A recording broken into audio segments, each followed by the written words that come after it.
And good evening, everyone. Wherever you are, it could be good morning, good afternoon, good evening. We always have fun with that. But I also want to thank all the goodly beings that are joined us this evening for another episode of the Pagan 2 of 365 we're going to do this year. Yes, it's going to be a daily broadcast. I'm setting it. And people have asked me why have I gone back to do a daily broadcast. And that is because I want to deeply explore the pagan community, share some of my insights, but more importantly, I want to be able to hear you and hear you better and to get some answers from the community about what they are conceiving. And I think this year, more than any other year that we've ever faced, I think we have the best opportunity to make significant advancements in those things we keep saying we want. And what are those things we want? Better community, if you've been to my page, you know that we've been talking heavily about the idea of different forms of structures we can have in our community. And one that's come up to the top is a mutual aid society. The mutual aid societies um, that have been part of the United States and for a very long time. And so some people have a reason why they're not there as much as they were, but maybe something we need to go back to. So a lot of pagans are talking about maybe the idea of a mutual aid society. And we're talking about that in Chicago. We're seeing it in other spaces. Um, Mother Grove God, Grove Goddess, Mother Goddess Grove, with Byron Ballard's group down there in Asheville, North Carolina, has got a great one. They got not only a temple, but they've got a full food bank. And more important, they served through the entire Helena mess, the hurricane that hit 2 years ago, and they're still not seeing much aid, much help. But their mutual aid organization down there has been really significant in the ways that they function. So we're talking about that at A. Hubbard. I'll cover more of that because we're exploring things. That's on Facebook. At A. Hubbard's the number one place I've been speaking these days. And I have a lot of great people out there talking about. But tonight we're going to talk about attention. So let me get into attention really quick. Attention is a new fuel for all businesses, for all places. People are now realizing they need attention to have a significant impact in things. That's it.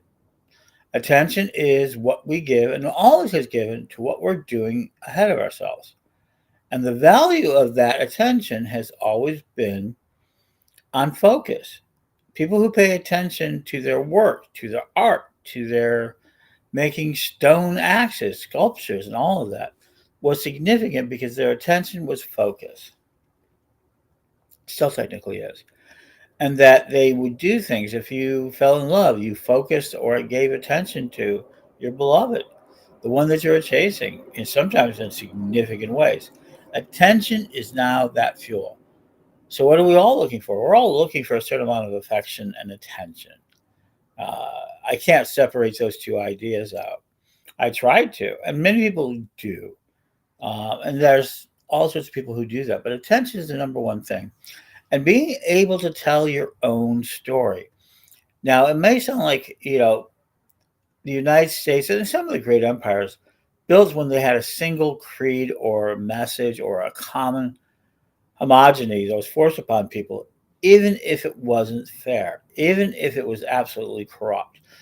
People like to have stability. They like to know that things will change. People will take a terrible situation and survive in it than risk the unknown of trying to improve it. There's a deep mental place in the American mind, and I've seen it in the European mind, not in the African nations and the philosophies I've seen there, not South Africa, but definitely in our more European mindset, is the idea that there's a deeper hell. No matter what we're doing, if we fail, if we quit, if we back off, we might fall to a deeper hell. And that's why we are always so working and so important. But attention now is how we get our messages out, how we get our ideas out, how do we share resources? It's through where we spend attention. And the more attention we spend in somewhere, the better it becomes. And now we've gotten to the point where we need attention in our media. Our media will preserve us more than anything else. If we have pagan media, we have a way of getting our message out to the people. Maybe it won't make a difference, maybe it will. But also, when we get our media out, our journalists, our literature out, we're also forming history. We're taking and making an effect on history. Who doesn't want to make an effect on history? Well, a lot of people. Some people just want to go home, live their lives. That's the majority of people. Or you have people like me who are just wanting to make a change in the world for the better. And for me, the better is having a faith that believes in the green world. I rather spend time trying to make a better world out of the green world, nature, Mother Nature, than I would throughout, say, a dangerously uh, a dangerous factory or anything else like that. I would rather plant trees than build factories. Now I've built factories. I've helped actually build real factories. I built a candle factory. Um, Mike had Mike Cosmic Candles had 2 patents on candle making that he got. One utility and one scientific. And so it's very interesting to be involved with that. And I don't mind small factories. I don't mind technology. I actually love it, adore it, and think it has a lot to do with it. But now it's attention.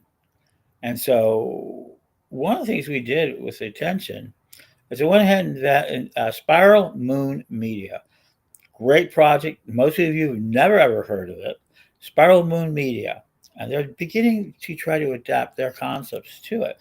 And I had a great chance to interview Janet Callahan. And so I'm so happy. I am going to bring you that report.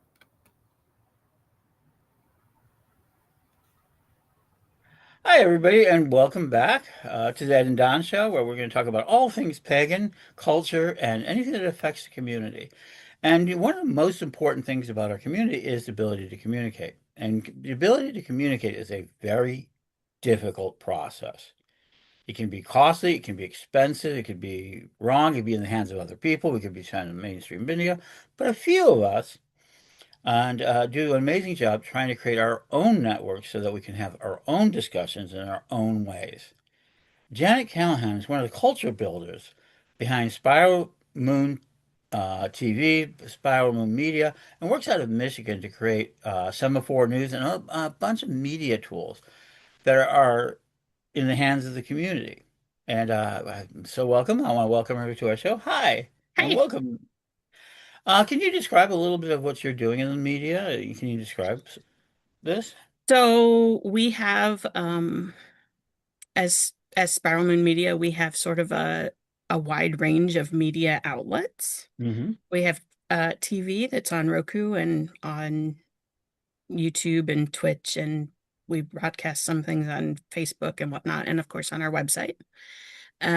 We have a radio station, Pagan Public Radio. We have a podcasting network, and we have a publishing house. We have a news channel um, that is really specifically right now to Southeast Michigan. So it's local pagan news. Mm-hmm. And we broadcast every week.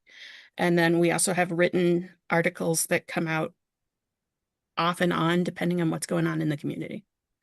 So right away, where do people contact you, or where do people find this? So let's go ahead and start with that.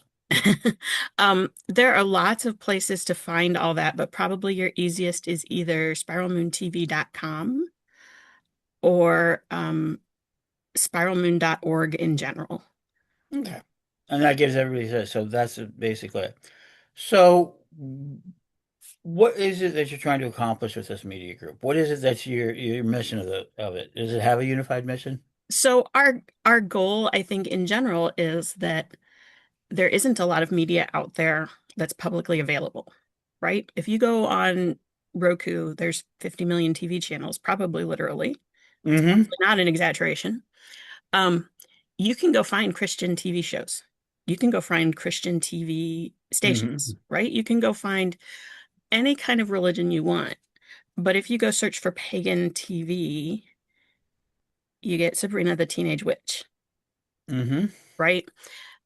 And like a lot of us like Sabrina, A lot of us like those shows that have been made over the years that are sort of pagan adjacent, but they're not pagan. What Hmm. I want to see is more media that is ours, that we've made for ourselves, that reflects our values and reflects our community. We aren't in control of what gets said on TV shows that are made by mainstream media. Let me take that a little farther. We're not in control of any media, regardless if it's mainstream, independent, religiously programmed, that we don't actually own. Right. And even then, my own Roku channel was taken off the air because it violated trademarks. It violated, they claimed we were violating terms of service.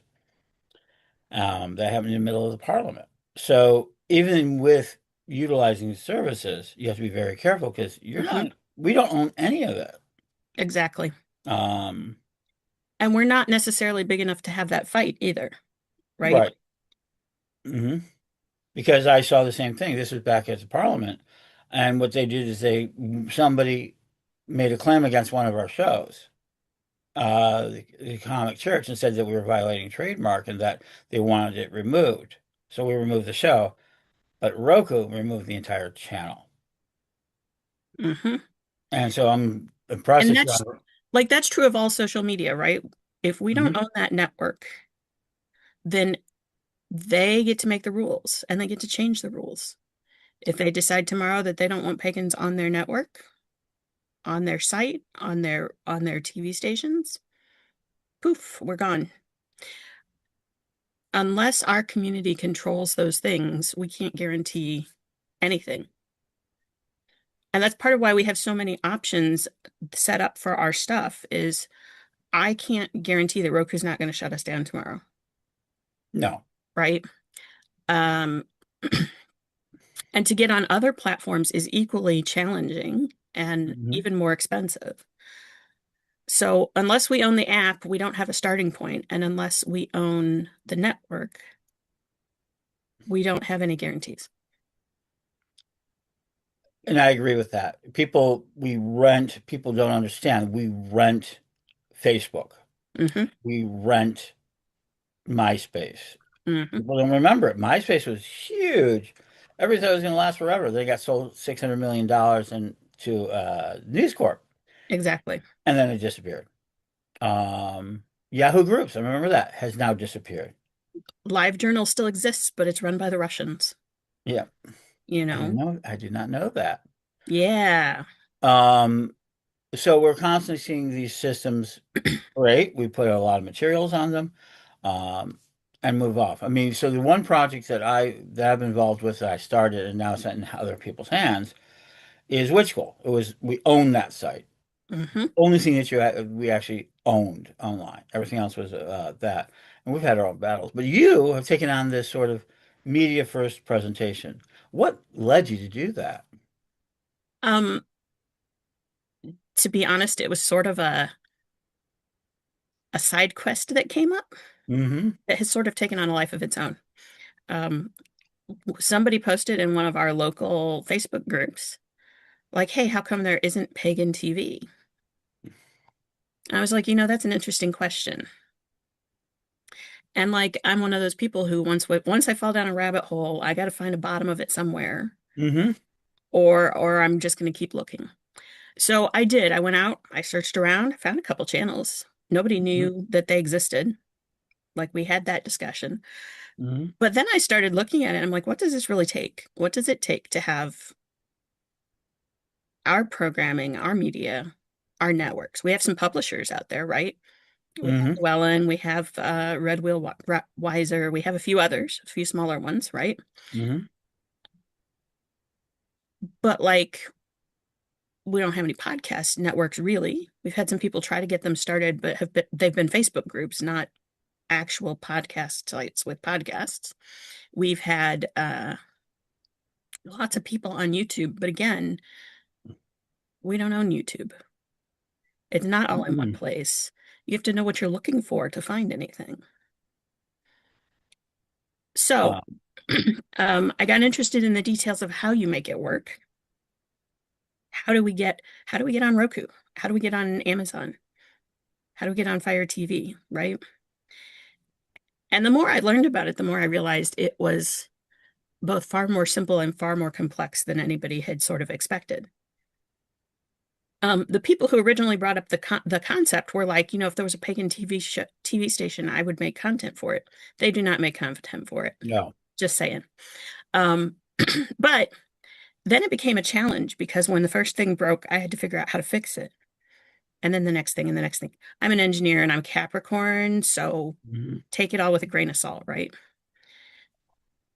But that's what I do. I solve problems.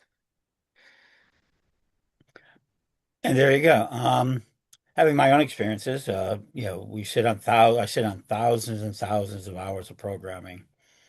Um, Radio, podcast. We had a 10-year podcast going for a while. And then Blog Talk Radio changed. And that Mhm. changed us. And anyone who didn't take their shows off of it lost them. So I've seen people lose their content as well.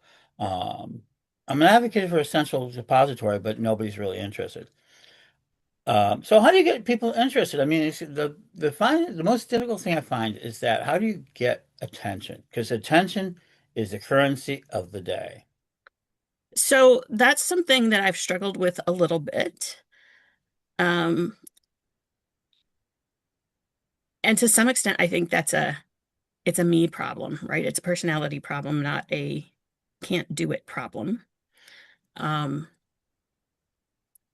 because I'm not typically the most out there, outgoing person who's just gonna like walk up to random people and say, "Hey, I have a TV channel. Do you watch it?"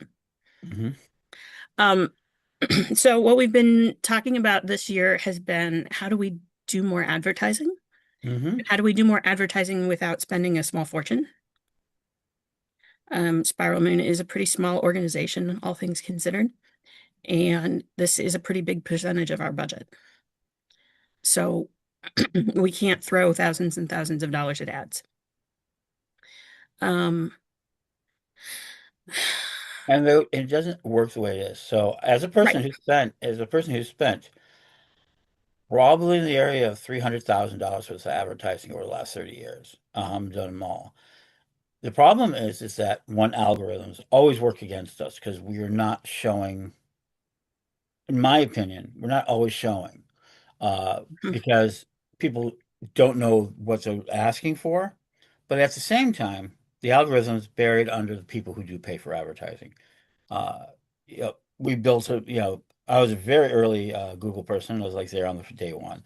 And only reason I did as well as I've done is that I was there day one. There's the first mover's advantage, Mhm. but you can lose it. Um, but now we're seeing lots of pagans. So I'm looking at Generation Z, and they have gotten more attention to their own selves than anyone else ever has. I mean, I'm looking at pages 300,000, 400,000, 500,000, Hoodwitch, a million. And a lot of the older pagans are having answers. Why are they getting the attention? Why are they being paid attention to? Because Why they is understand how the algorithm works. um and they also don't realize the algorithm has changed.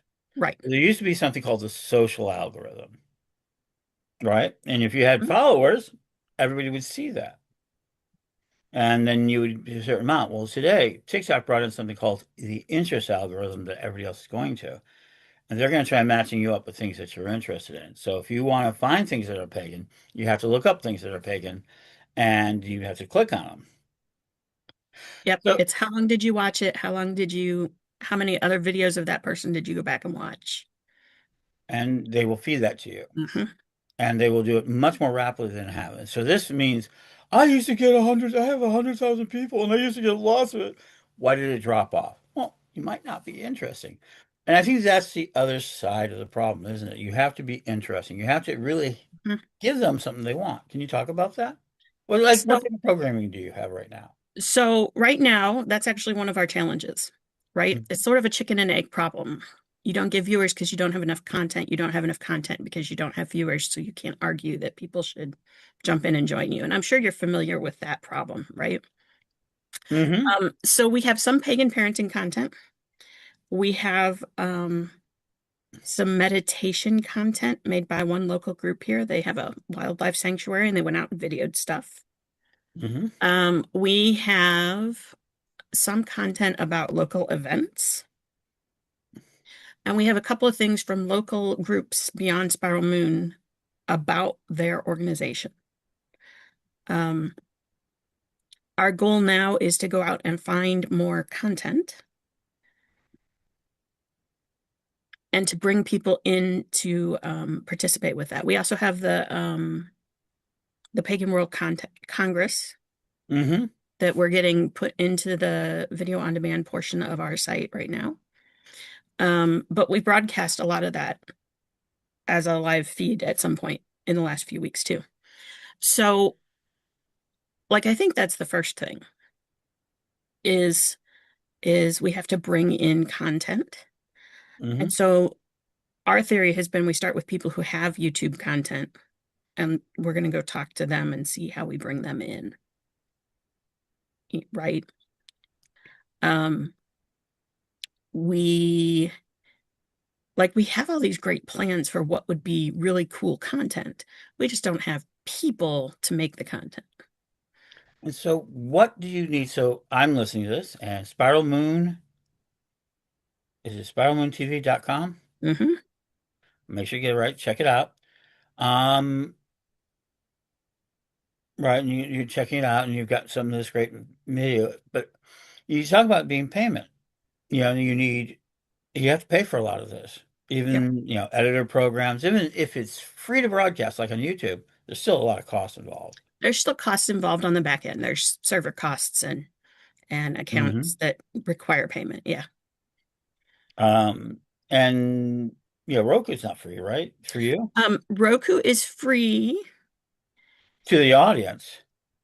Getting the app listed is free, but getting the app is not necessarily free. Hmm.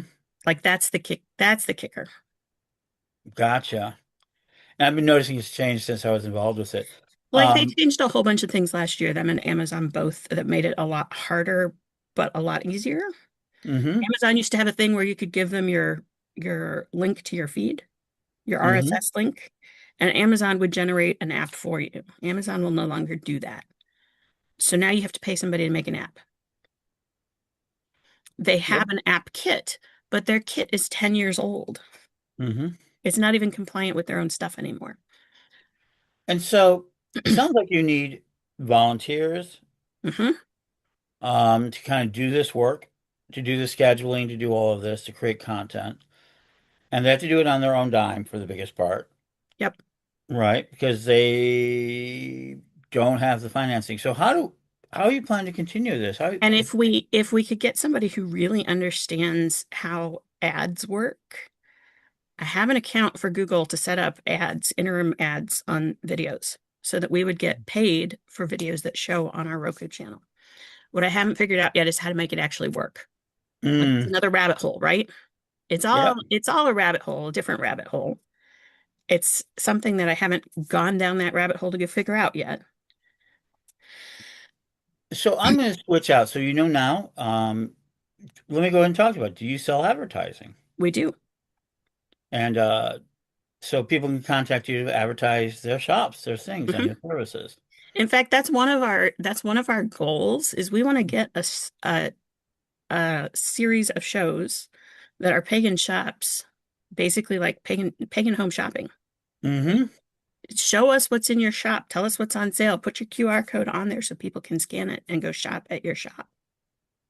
And that's going to become, well, people don't realize it, but yesterday they were getting numbers is that it's like $10.4 billion was in a single day was done online. Yeah. And a lot of shops are in trouble because they don't have online components. They don't have online advertising. And everybody's going, oh, we need more shops and we need more local. We've never needed more shops, I don't think. In all my time in our community, there have always Hmm. been shops. The question is, number one, does the community support the shop enough to keep it open? And number two, does the shop provide what the community is interested in enough to keep it open? And I will tell you the inevitable pattern. I've been involved in a lot of shops. A few shops survive Hmm. because they pay attention to those rules. But the majority of them, and I will tell you, I've calculated out more than $200 million have been sent to the drain of these shops because I buy and sell liquidation. Yep. I especially love buying and selling liquidation of the occult, metaphysical, pagan, and all of that. Where I Hmm. end up getting buying a dime on a dollar and something's just given Exactly. material because Exactly. they couldn't survive. And it's because they fall into niches, they fall into community problems. They But haven't done the most, research to see what their community actually already has. I talk to people who are like, well, I can't find a shop, so I'm thinking about opening one. And I'm like, there are there are 20 shops in Metro Detroit. How can you not find a shop? and so through television, through communication systems, Hmm. you can kind of bring them in because the truth is, most people who do shops are passion oriented. Hmm. Um, because last year I ran a shop called Gaia Thrift, which is a platform. And after 1 year, a little more than a year, we closed it. And people asked me, why did I close it? And I said, oh, it didn't make economic sense. And Yep. people are looking at me all the time and said, what do you mean? Well, we couldn't sell enough goods based on our square footage to meet the bills. And so we were going to look for a larger space. And people I've talked to who have had the shop, what do you mean by that? Turnover and things like that. Most people who start these shops don't have any training in business. They're doing it Right. on that. And then they undercapitalize. And there's this assumption that they don't have to advertise. Mm-mm. Like we see that a lot. Like I've gotten, so I run a business networking group here too. Mm-hmm. And we went through a period in the last like 3 years where every week there would be some new shop that we accidentally found on Facebook. Mm-hmm. So number one, I should never be accidentally finding your new shop. But number two, if I'm only accidentally finding it and I'm looking for it, Mm-hmm. and I'm accidentally finding your grand opening, how do you think anybody's going to show up? And so a reason for us to have our own communications, our own reasons to have these tools is so that we can identify Exactly. those things to grade it. Because people don't realize, I've done calculations, I have videos from 5, 6 years ago. We're seeing it now, that the pagan community has an annual activity of more than 2 billion, maybe even more, worth of There's a activity. ton of money. But most of that money is going to Amazon, Mhm. to other sort of big box shops, or a handful of stores are doing well. I mean, Azure Green is still out there supplying. Um, there's Phoenix and Dragon out of Atlanta, who's been there for There's decades. shops that have been around forever, and they probably will continue to be forever. Mm-hmm, The first shop I went to in St. Louis when I was first introduced to the community had already been there 10 or 12 years, I think, maybe mm-hmm, longer. And it's still there. So it's, 40 years old. mm-hmm. But I've seen dozens and dozens of shops come and go in the 25 years I've lived here in Detroit. In Chicago, we have the occult. They're called now the Cult Society. They just made a transition to be more relevant. They're the oldest cult shop in America. Every other shop in Chicago is come and gone, except and then Hmm. there's Augustine's on the south side, which is uh, African American oriented, African based, and it's been there 45, 50 years because they know their customers. Exactly. But beyond that, no, they don't make it. I mean, we've got a new one that's become hybrid. So a lot of these new businesses are becoming hybrid. We have the Malloway Brothers, which is Cross Point, Cross Crow Publishing. There it is. Hmm. And they've taken on a great. I want to commend them because they've taken on something. And I want in my next interview, I want to cover publishing, but they are doing things like republishing books that have gone out of copyright, Hmm. Mhm. Or that the authors, and because today's systems are different. Exactly. Um, so creating content. Now, how do you? So this can be a lot. Let me ask you one more question. What do you think about what's this oncoming AI? I think AI has its uses. I have some concerns about the environmental impacts. Um, Mm-hmm. and I'm not sure where the balance point is. We've used it for some things. We've experimented with it. Um, it is not always, it doesn't give the results I really, really, really want in most Mm-hmm. cases. But for small things, it works well, right? You have to know how to talk to it. You have to know how to get what you're trying to get from it. And then you have to double check everything it does. It has its pluses and minuses, Mm. right? Like, I think people are going to use it. I don't think it's going away. Oh no. I think we have to understand how to use it and how to best use it. And people don't realize it's already being used. If you're Hmm. seeing this on Facebook, even if we didn't use any AI, which we're not going to, in this new series, it's still there in the algorithms. It's still building. Well, and AI is like, in some respects, it simplifies it overly much, but it's true. AI is just like word prediction on your phone, just a little smarter. It's not very smart. It's just a little smarter. Um, in my day job as an engineer, we're expected to use it. It's on our performance reviews. Did you use AI? Did you find a way to use AI to make your job easier? Right. And I absolutely have done that work, but sometimes the answers it gives are not useful at all. And you have to know enough to know whether or not the answer it gave you is useful, which I And think is so, the skill, right? It's just like using a calculator. Back in the day, people used to always tell us not to use calculators because we wouldn't know whether or not the answer was right. Now nobody thinks twice about using a calculator, but you still have to know how to use it and how the answer should look, right? and so that's very interesting. So when people are creating content, they don't need to shy away from AI. It's so much as make sure it's accurate for you. Like, I think you can tell when, like most things, I think you can tell when AI wrote them. I really do. I've worked with some folks on grant proposals, and they've brought grant proposals that are just a hair off the mark. And you know Hmm. it's because the system didn't understand what they were asking for. That's interesting. So you want real content from real people to talk about their stories. Yep.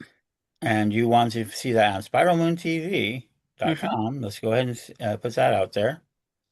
And you can and through that you can trace everything else that you're doing with your Media Group. Yep. So my last question is, what do you need from the larger community? I So I mean, think two things, right? We need people to go watch our stuff. okay.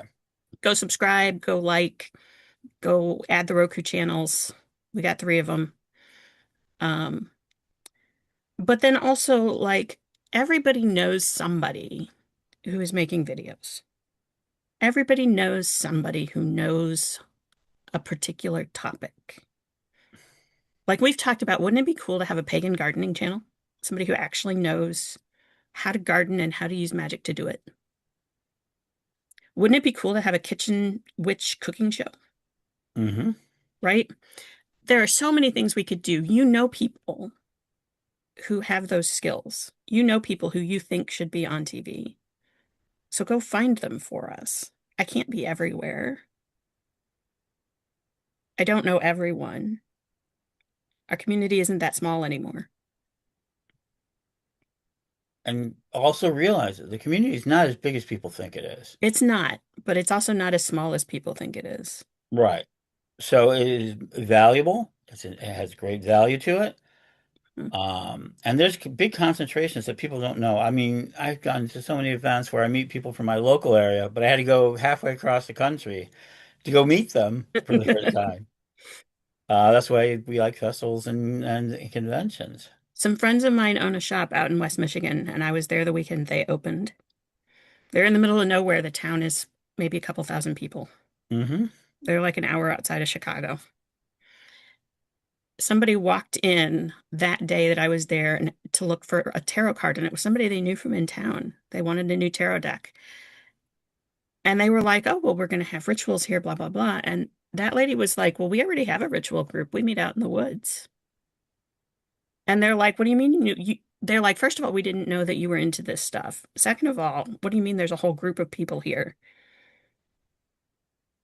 And that's it. So why do you want to support spiralmoontv.com and spiralmoon.org as a whole is because you're really in the connection business. Exactly. And so that's what we need you to. Do you have the last word? Um, I think that there are so many cool ideas out there, and there's room for all of us. There's room for multiple radio stations, multiple TV stations, multiple, like, there are multiple publishers. Hmm. So, like, we need to support our own media and our own shops and our own communities so that we have those resources. It doesn't have to be just one. One. So there you go. Thank you, my lady Callahan, and thank you for being with us. And we'll be having more with her as we build the show. And I hope that you will listen to this show and find other shows through us and find ways to communicate through our community. And with that, blessed be. It's me. And there we go. Um, there we go. And that was our interview. I hope that you enjoyed it. We're going to continue on processes. So, one of the things that was in there that became to light to me is that not only there's a lot of ways to connect and to be part of things and to be in there, and please join us in our conversations. We're going to have them over at facebook.com/Ed A. Hubbard. I'll have more information today. We're talking about the idea of mutual aid societies.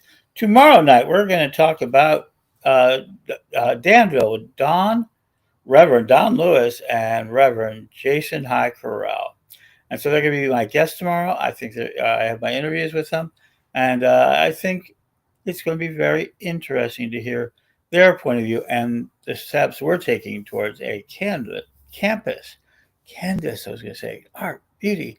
What is a canvas in that aspect? A metaphysical canvas. Um, to them. Remember, CorellianPublishing.com is a sponsor of this. They help us stay on the air. And so consider going there to look at the books we carry, including my very own How to Win Witch Wars Defense Manual. Well, that's it, folks. Enjoy, and we will be back tomorrow.